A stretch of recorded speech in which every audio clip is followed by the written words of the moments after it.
Welcome to Motivational Humanity. You are not alone. There's a moment, and maybe you've had it, where someone you genuinely love shares good news and something inside you goes quiet. Not happy quiet. Not the warm, glowing quiet of a sunset or prayer answered. A different kind of quiet. Cold. Tape. Like a door closing in a room you didn't even know existed inside you. Your sister calls to say she's lost 30 pounds. Your friend's daughter just got engaged. The big ring, the vineyard proposal, the whole thing. Your neighbor pulls into the driveway with a new car, and she's practically floating. And you smile. You do smile. You say all the right things. Oh, how wonderful. You deserve this so much. I'm so happy for you. And you mean it. Part of you absolutely means it. But there's another part, quieter, darker. And it whispers something you'd never say out loud. Why not me? Now here's what I want you to do before we go any further. I want you to take a breath. Not a performative breath, a real one. Because what I just described, that feeling, it doesn't make you a bad person. It doesn't make you selfish or small or broken. It makes you human. Profoundly, beautifully, painfully human. But somewhere along the way, maybe in a Sunday school classroom, maybe from a mother who never let herself want too much, maybe from a culture that told women like us that our joy is supposed to be other people's joy, we learn to treat that whisper like a sin. We learn to bury it so fast, so deep that we convinced ourselves it wasn't even there. And that's where the real damage begins. Hidden envy is not the green-eyed monster of fairy tales. It's not the villain with her arms crossed at someone else's wedding. It's quieter than that. It lives in the space between your genuine love for someone and your private grief over your own life. It sits in the sanctuary of your own mind, the one place you thought was safe, and it leaves a residue you can't quite name. You feel it as fatigue. A sudden heaviness after a phone call that should have lifted you up. You feel it as distance, a subtle pulling away from someone you care about, and you don't entirely know why you're doing it. You feel it as guilt. Why can't I just be happy for her? Which then layers shame on top of pain, until the whole thing becomes a weight you carry silently through every family dinner, every girl's lunch, every scroll through a social media feed at 11 o'clock at night. And here's the part nobody tells you: the hiding costs more than the feeling ever would. I've sat with women, brilliant, compassionate, deeply loving women, who came to me not because they wanted to talk about envy. Lord, no. They came because they were exhausted, because their friendships felt hollow without explanation, because they'd been waking up at 3 in the morning with a vague sense of something being wrong, and they couldn't put their finger on it. And slowly, carefully, in the safety of honest conversation, we'd find it. Tucked underneath the caregiving, underneath the competence, underneath all those years of being the strong one, a sadness about their own unlived life, wearing envy's clothing. That's the unspoken truth that most of us spend decades running from. Envy, at its root, is rarely about the other person. It's a mirror.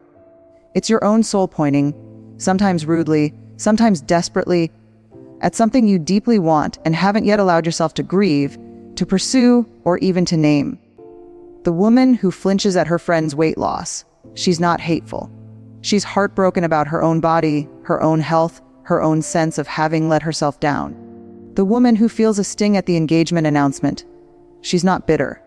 She's quietly mourning a marriage that lost its spark, a love she never got to have, a version of herself she set aside somewhere around 1987 and never quite went back for. We are at a particular age, those of us somewhere between 55 and 75, where the arithmetic of life becomes impossible to ignore. There are more years behind us than ahead. The dreams we deferred, we can no longer defer indefinitely. And the lives other people are living become, sometimes, unbearably vivid reminders of the quiet whispers we silenced in ourselves. This isn't the time for self-punishment. This isn't the time to add one more thing to the list of ways you failed yourself.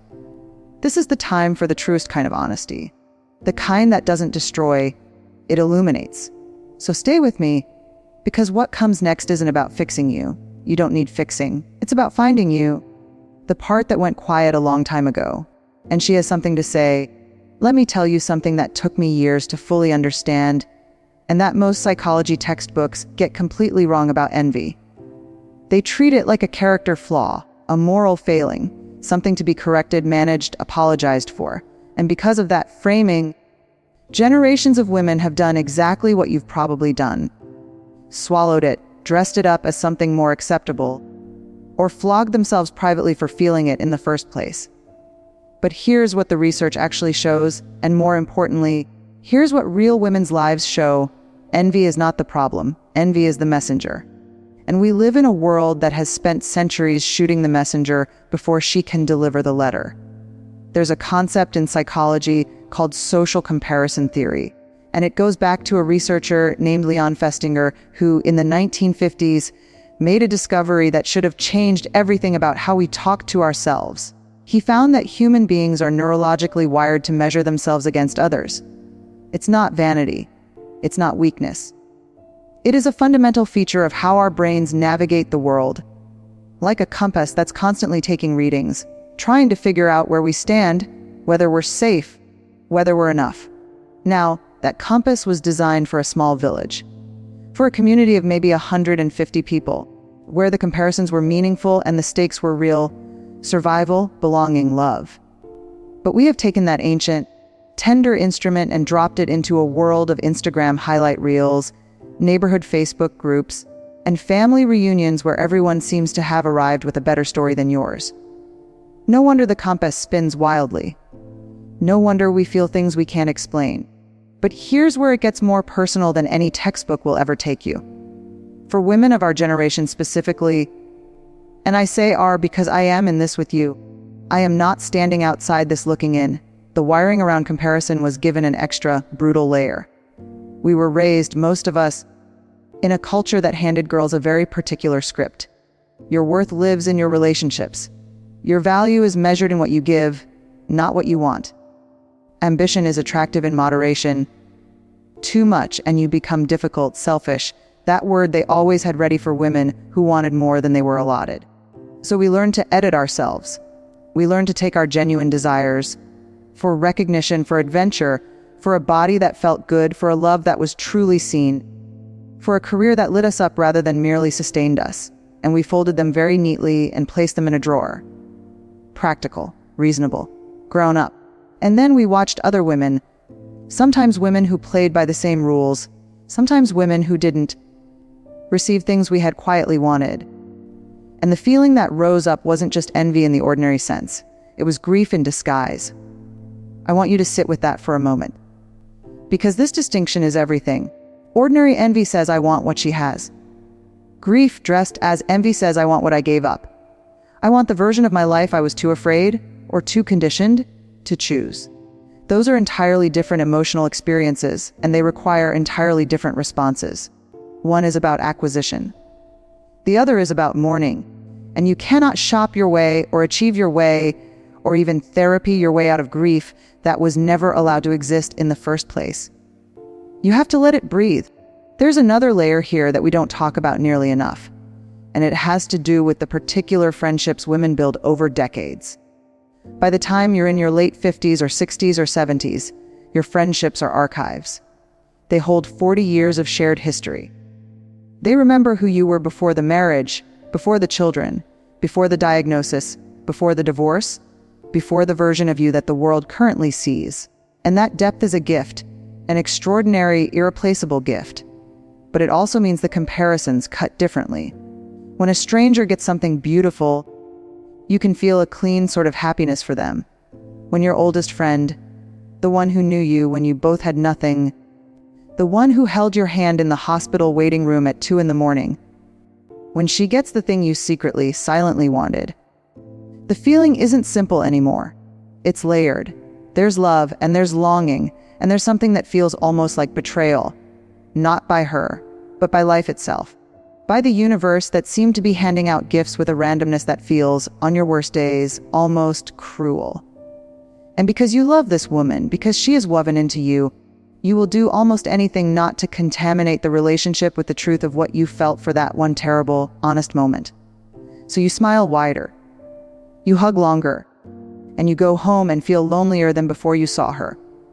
This is the cycle that quietly erodes the interior life of so many women I have known and worked with. Not a dramatic unraveling, Not a breakdown, just a slow, steady dimming.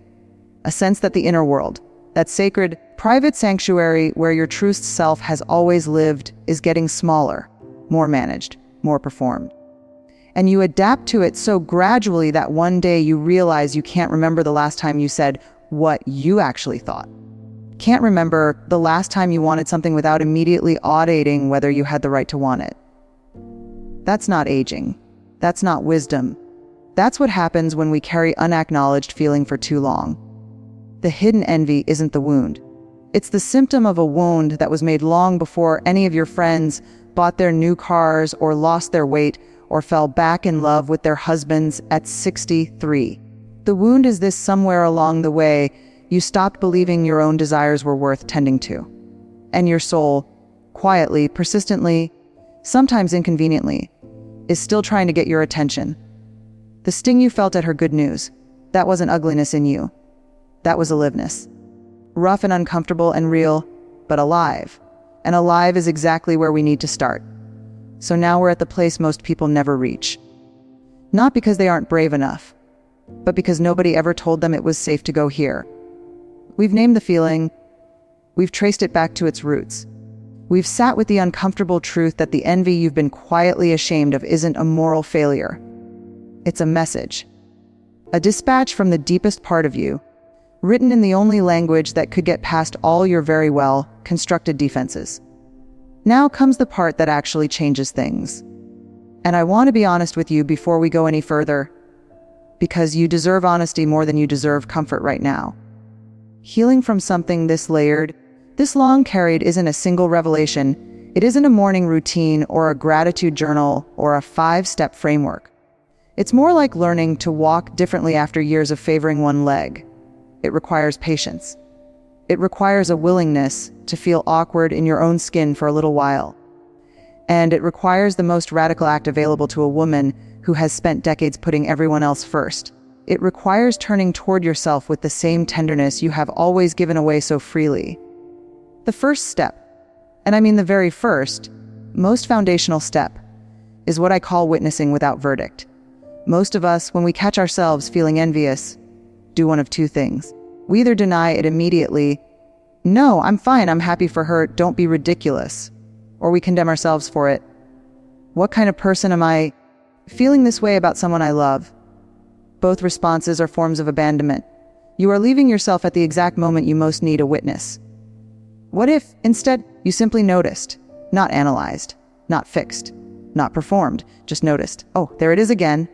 That tight feeling in my chest when she talked about her trip. That's real. That happened. I don't have to understand it completely right now. I just have to let it exist without putting it on trial." This sounds small. It is not small.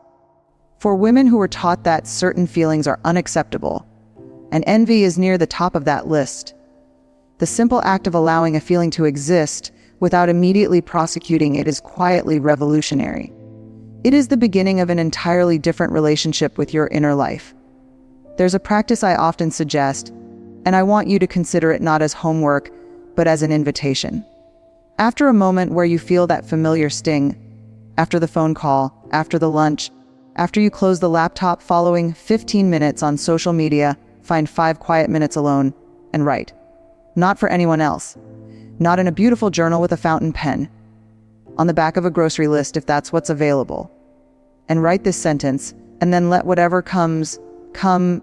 What I'm really grieving is not what you're envious of, what you're grieving. Because remember, this is grief in a borrowed coat. And when you begin to write, you may surprise yourself.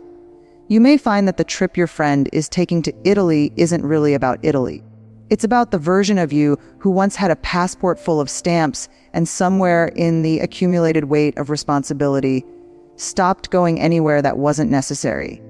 It's about the woman who used to be curious about the world and isn't sure when she quietly agreed to become small. That woman didn't die. She's just been waiting in the quiet, underneath all the noise, for someone to come back for her. The second piece of this unraveling, and it's connected to the first, they're always connected, is learning to separate someone else's gain from your loss. This sounds logical, almost too obvious to say. But at the emotional level, At the level where the body keeps the score and the nervous system writes its own narrative. We don't actually experience it that way. When the brain is running its ancient comparison software, it genuinely, physiologically registers another person's success as a potential threat to your own, a shrinking of the available pie. As if there is only so much good fortune circulating in the universe, and every piece that lands on someone else's table is one less piece for yours. This is not true, but it feels true. And feelings don't respond to logic, they respond to experience. So the shift doesn't happen by telling yourself there's enough for everyone like a mantra until you believe it. The shift happens when you begin to accumulate actual evidence, small, personal, specific evidence that your life is capable of expansion, that want and receive are still available to you, that the story isn't over. And that requires you to begin, gently, imperfectly, without waiting until you feel ready to want things again on your own behalf. I know how that lands for some of you. I know because I've watched it land in rooms full of women who have given the better decades of their lives to children, to aging parents, to husbands, to careers that demanded everything and sometimes gave back very little. The idea of wanting something for yourself, not because it makes you a better mother or a more patient wife or a more efficient caregiver, but simply because you want it, can feel almost transgressive. It can feel selfish in a way that makes your stomach tighten. I want to say something directly to that tightness. It is lying to you. Desire is not selfishness. Desire is the soul's way of staying alive. And a woman who has completely stopped wanting for herself doesn't become more generous. She becomes more hollow, more brittle, more susceptible to the very resentments and hidden envy we've been talking about. Because the less permission you give yourself to receive, the more unbearable it becomes to watch others receive freely. Your wanting is not a threat to your goodness. It is the proof of it. It means you are still here, still present, still in conversation with your own life. Now I want to talk about something that requires a particular kind of courage. It's the conversation you may need to have, not necessarily with the friend who triggered the feeling, but with yourself, about what you actually want the rest of this life to look like, not what's realistic, not what's responsible, not what you'd be willing to settle for if you had to. What do you want? If you haven't asked yourself that question in a while, truly ask, without immediately following it with a list of reasons why it can't happen. You may find that it takes a moment to even hear an answer.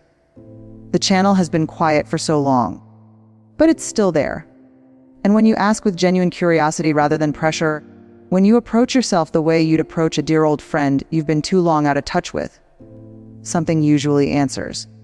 A flicker, a memory, a thing you used to do that made time disappear, a place you always meant to go, a conversation you've been having in your head for 20 years that you've never actually had out loud, a creative impulse you filed under someday so many times that someday started to feel like a polite way of saying never.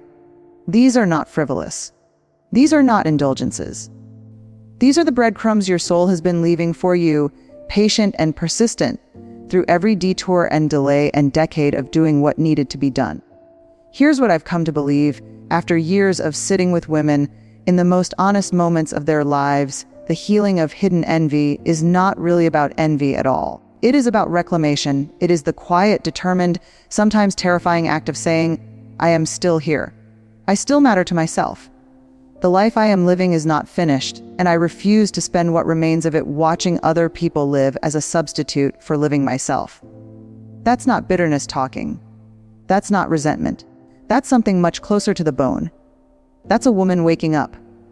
And the envy, that sharp, uncomfortable, necessary sting, was the alarm clock. There's a particular kind of afternoon light that happens in autumn. You've probably noticed it. It comes in low and golden, the way it never quite does in summer, and it catches ordinary things, a coffee cup on a windowsill, the spine of a book you've read a dozen times, the dust motes floating in the stillness of a quiet room, and it makes them look almost sacred, like they've been there all along, waiting to be seen properly. I think that's what this work feels like when you finally let it happen. Not a dramatic transformation, not a before and after, just a light that shifts, slowly, gently, without announcement, and suddenly you can see things you couldn't see before, including yourself. We've traveled a real distance together in this conversation. We started in the middle of a feeling most women spend their entire lives running from. We traced it back through the psychology, through the cultural conditioning, through the decades of carefully folded away desire. We found the grief underneath the envy, and we just began. The tender, necessary work of letting it breathe. Now I want to talk about what actually comes after. Not the theory of it, the texture of it. What it feels like to live differently once you've stopped pretending that sharp feeling isn't there. Because here's what nobody warns you about healing. It doesn't always feel like relief at first. Sometimes it feels like loss. Sometimes when you finally stop performing happiness you don't feel, when you finally acknowledge the wanting you've been suppressing, there's a grief that surfaces. Clean and real and necessary. For all the years the pretending cost you. For the mornings you woke up hollow and called it fine. For the friendships you kept at arm's length, because getting too close meant feeling too much. For the version of yourself you put in that drawer so long ago you almost forgot her face. Let that grief come. It is not a setback. It is the proof that something real is moving. I want to tell you about a woman I'll call Margaret, because she deserves a name, even a borrowed one. She was 68 when we first really talked.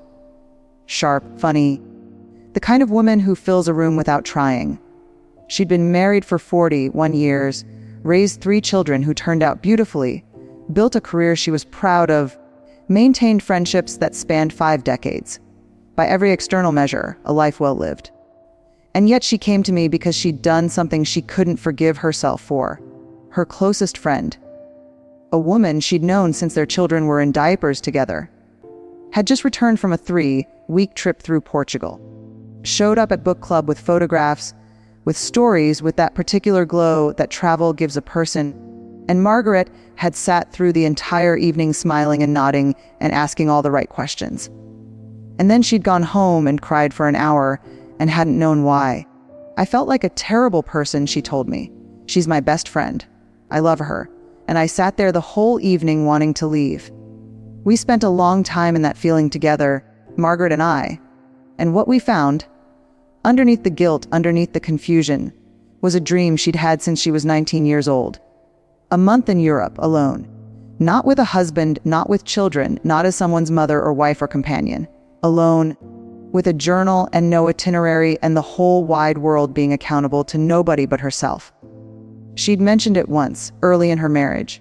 Her husband had laughed, not cruelly, just the way people laugh at things that seem impractical, the way the world laughs at women's solitary dreams. And she'd laughed too, because it was easier, and she'd quietly, permanently closed the door on it.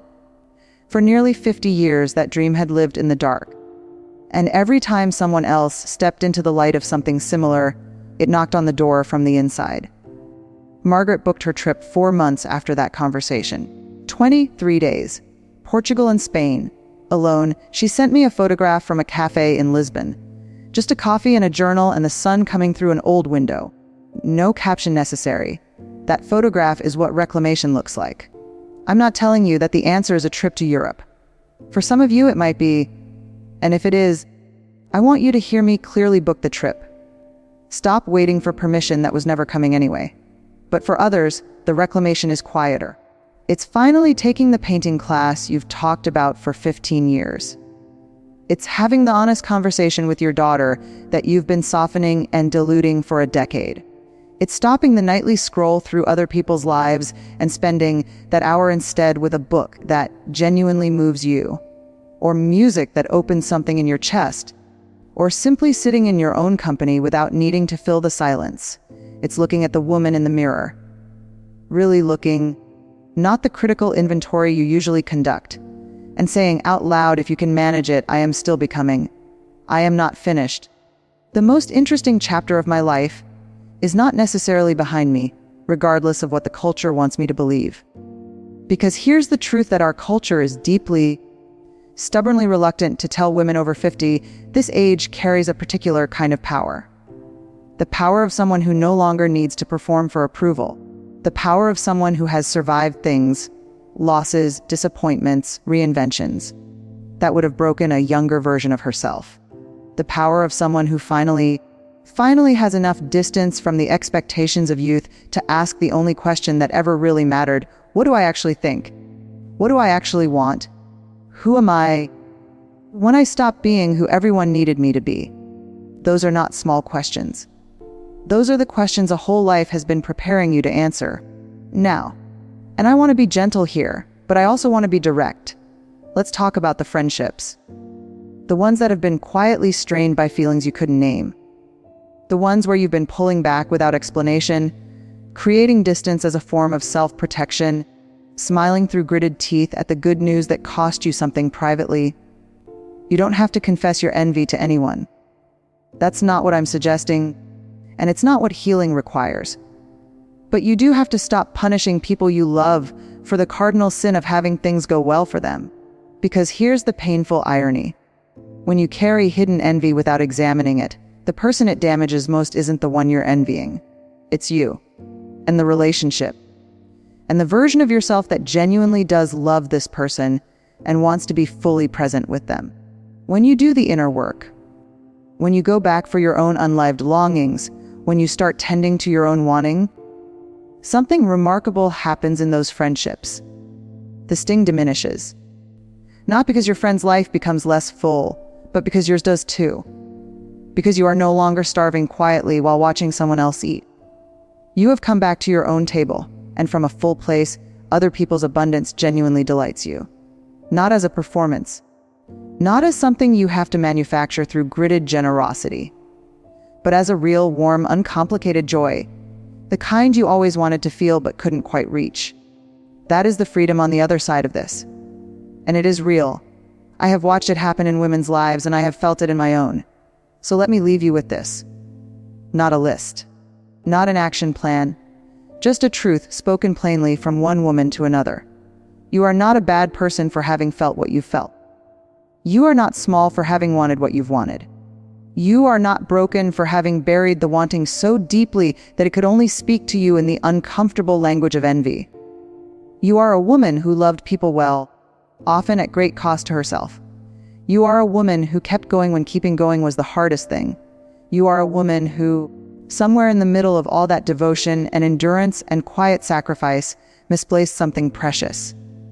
The thread that led back to her own desires, her own voice, her own becoming. And you can pick it back up.